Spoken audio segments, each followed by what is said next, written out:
ശരി ആരായിരിക്കും? അവന്തോ വരണം കേട്ടോ. അവന്തോ വരാം, അവൻ വരട്ടെ. വരട്ടെ.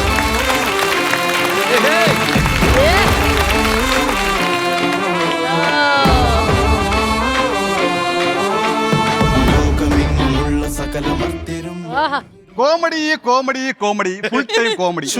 സാധാരണ തോറ്റാലാണ് കോമഡി, ജയിച്ചപ്പോഴാണ് കോമഡി. മുഖ്യമന്ത്രി ഇല്ലല്ലോ. സത്യം പറഞ്ഞ പത്രം പോലും തുറക്കാൻ വയ്യ. എന്താ ഒട്ടിപ്പിടിച്ചിരിക്കണം? എങ്ങനെ സാധിക്കുന്നടാ? എങ്ങനെ സാധിക്കുന്നു? മുഖ്യമന്ത്രി പോലും കണ്ടുപിടിക്കാതിരുന്നിട്ട് ഇങ്ങനത്തെ കോമഡി പറയാൻ എങ്ങനെ സാധിക്കുന്നടാ? ഇങ്ങോട്ട് പറയുന്നത് അവന്റെ അടുത്തോട്ട് പോയി ഞാൻ. കോമഡി.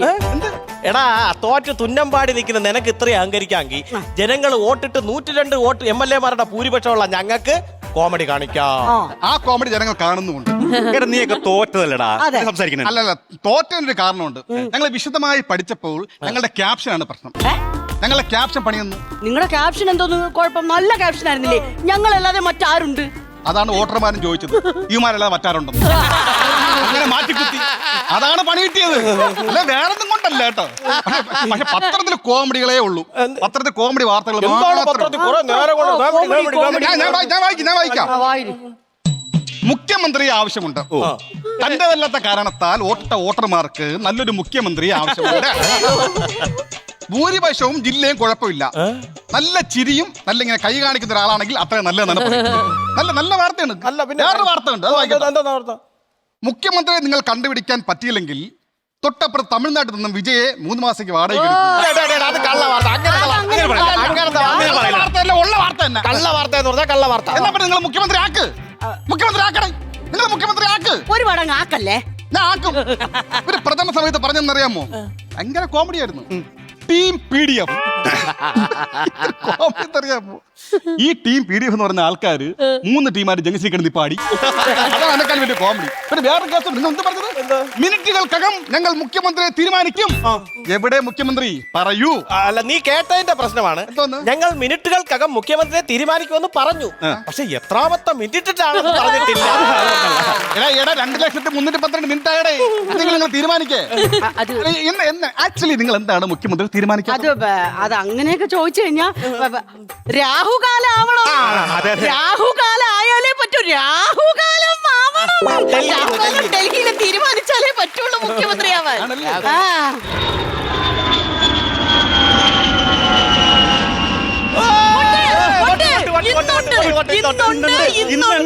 ഇന്ന് തീരുമാനിക്കും.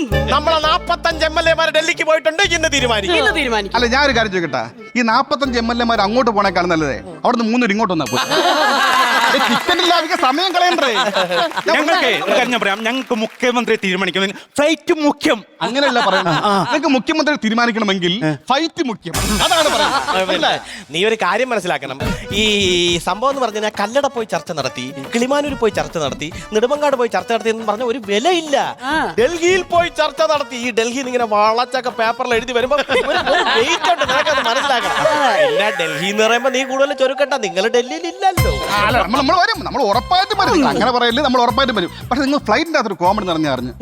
നിങ്ങളുടെ MLA-മാരെല്ലാം കൂടെ ഫ്ലൈറ്റിൽ പോയപ്പോഴേ ഒരു MLA ഫ്രണ്ട് സീറ്റ് കയറിയിരുന്നു. അതേത് സീറ്റ്? പൈലറ്റിന്റെ സീറ്റ്. പുള്ളിയാണ് മുഖ്യമന്ത്രി എന്ന് പറഞ്ഞോണ്ട് എന്തിനാ ഇങ്ങനെ സീറ്റ് കണ്ട് ഇത്ര ആക്രാന്തം കാണിക്കുന്നത്? അത് ഞങ്ങളുടെ പാർട്ടിയുടെ ഒരു ഇതാണ്. സീറ്റ് കണ്ടു കഴിഞ്ഞാൽ അവർക്ക് ഒരു ആക്രാന്തം പോയി. ഫോൺ വന്ന് ഹൈക്കമാൻഡ് കസേര വിളിക്കുന്നു. ഹൈക്കമാൻഡ്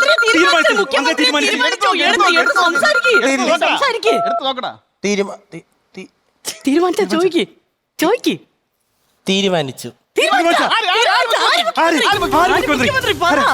ആരാണ് മുഖ്യമന്ത്രി? അല്ല, അത് മുഖ്യമന്ത്രി അല്ല തീരുമാനിച്ചത്. പിന്നെ വോട്ടിട്ട് ജയിപ്പിച്ച ജനങ്ങളെല്ലാം കൂടെ ചർച്ചയ്ക്ക് ഡൽഹിക്ക് അല്ല. അങ്ങനെ കോമഡി. എന്താ അവസ്ഥയാണെന്ന് നോക്കിയിട്ട് ഒരു വോട്ടിട്ടെന്നും പറഞ്ഞ് ഇങ്ങനെ ദ്രോഹിക്കാമോ മനുഷ്യരാ? കഷ്ടമാണ്. ശരിക്കും നിങ്ങൾ എന്താണ് മുഖ്യമന്ത്രി തീരുമാനിക്കുന്നത്? അത് ഒരു വലിയൊരു കഥയാണ്. അതൊരു വലിയ കഥയാണ്. നിനക്കൊരു കഥ പോലെ തന്നെ ഞാനത് പറഞ്ഞുതരാം. അതായത് 2 കുട്ടികൾ 10 വർഷമായിട്ട് ഇങ്ങനെ തോറ്റു കിടക്കുന്നു. അവസാന പരീക്ഷയിൽ അവർ നന്നായിട്ട് പഠിച്ച് നല്ല മാർക്കോടെ നല്ല റിസൾട്ടോടെ പാസ്സായി. അടിപൊളി. അപ്പോ സ്കൂളിലും കയറാതെ ക്ലാസ്സിലും വരാതെ ഡൽഹിയിലൊക്കെ കറങ്ങി നടന്ന ഒരു കുട്ടി വന്നിട്ട് പറയുന്നു എനിക്ക് 1ാം റാങ്ക് വേണം. എങ്ങനെ സമ്മതിച്ചു കൊടുക്കും? അതങ്ങനെ കൊടുക്കാം. അവർ രണ്ടുപേരും സമ്മതിക്കൂ. അത് പറ്റൂല. അത് പറ്റില്ല. പരീക്ഷ എഴുതാൻ കൊടുക്കണം. പരീക്ഷ എഴുതാൻ കൊടുക്കണം. അതാണ് പ്രശ്നം. ഇതിൽ നിന്ന് എന്ത് പഠിച്ചു? ഇത് ഞാൻ ഒന്നും പഠിച്ചില്ല, ജനങ്ങൾ പലതും പഠിച്ചു. അതാണ് എനിക്ക് പറയാനുള്ളത്. ഞാൻ ഒരു കാര്യം പറയാം. ഈ പ്രതിപക്ഷ കസാര ഇരിക്കണ എനിക്ക് ഭയങ്കര ടെൻഷനുണ്ട്. നിങ്ങൾക്ക് എന്തിനാ ടെൻഷൻ? ടെൻഷൻ വേറെ ഒന്നുമല്ല. നിങ്ങൾ മുഖ്യമന്ത്രിയെ തീരുമാനിച്ചു കഴിയുമ്പോഴേ ഈ ബാക്കി തീരുമാനിക്കാത്ത ആൾക്കാരില്ല, അവരൊന്ന് പ്രതിപക്ഷത്തിരിക്കുന്ന അടിപൊളി. അക്കാര്യത്തിൽ നീ പേടിക്കണ്ട. ഭരണപക്ഷവും പ്രതിപക്ഷവും ഭരണപക്ഷത്ത് തന്നെ ഉണ്ടാവും. നിങ്ങൾക്ക് പണിക്കുറവുണ്ട്. പഠിക്കുറവുണ്ട്. പക്ഷെ വേറൊരു കാര്യം ഞാൻ പറയാം. നമ്മളെല്ലാം കസാരകളാണ്. ആര് ഭരിക്കാൻ വന്നാലും നല്ലതുപോലെ ഭരിക്കണം. അതേ എനിക്ക് പറയാനുള്ളൂ. ജനങ്ങൾക്ക് വേണ്ടി നല്ലത് ചെയ്യണം, അതെനിക്ക് പറയാനുള്ളൂ. അതിനു വേണ്ടി നമ്മളെ കൊണ്ട് പറ്റുന്നതൊക്കെ നമ്മളും ചെയ്യും. ചെയ്തില്ലെങ്കിൽ പ്രതിപക്ഷത്തിരുന്ന് ഞങ്ങൾ ജയിപ്പിക്കും. നിങ്ങൾ ഭരണപക്ഷവും പ്രതിപക്ഷവും നല്ല നല്ല സംഭവങ്ങൾ കൊണ്ടുവന്നു കഴിഞ്ഞാൽ ഞാൻ ഇവിടെ ഒന്ന് പാസ്സാക്കും. എനിക്കൊരു വിഷമമുണ്ട് കേട്ടോ. ഈ കസേരകളെല്ലാം കണ്ടോ, ഇതൊക്കെ ഇങ്ങനെ നിറഞ്ഞ ആൾക്കാരൊക്കെ ഇവിടെ ഇരിക്കുന്നതാണ്. എനിക്ക് അതിന്റെ ഒരു ആഹ്ലാദം, ഒരു സന്തോഷമൊക്കെ കേട്ടോ. പിന്നൊരു കാര്യം എന്ന് പറഞ്ഞു കഴിഞ്ഞാൽ ഈ ജനങ്ങളുടെ വോട്ട് മേടിച്ച് ജയിച്ച MLA-മാരൊക്കെ ഒരു കാര്യം മനസ്സിലാക്കണം.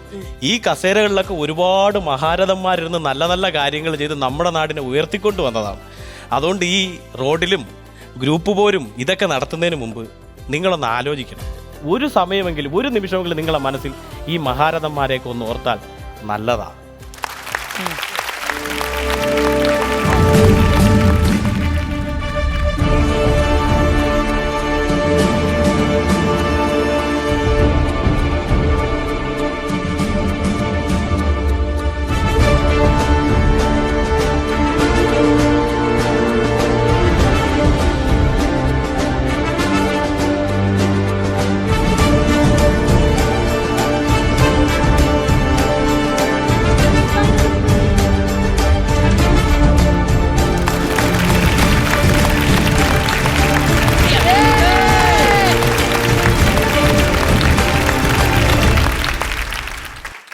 ഹൈക്കമാൻഡ് കസേരയുടെ ഗോൾ വന്നു.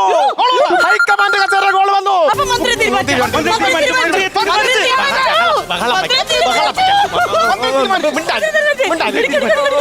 വേഗോളം കാക്കാൻ 6 ഓളം കാക്കാൻ പറ്റും.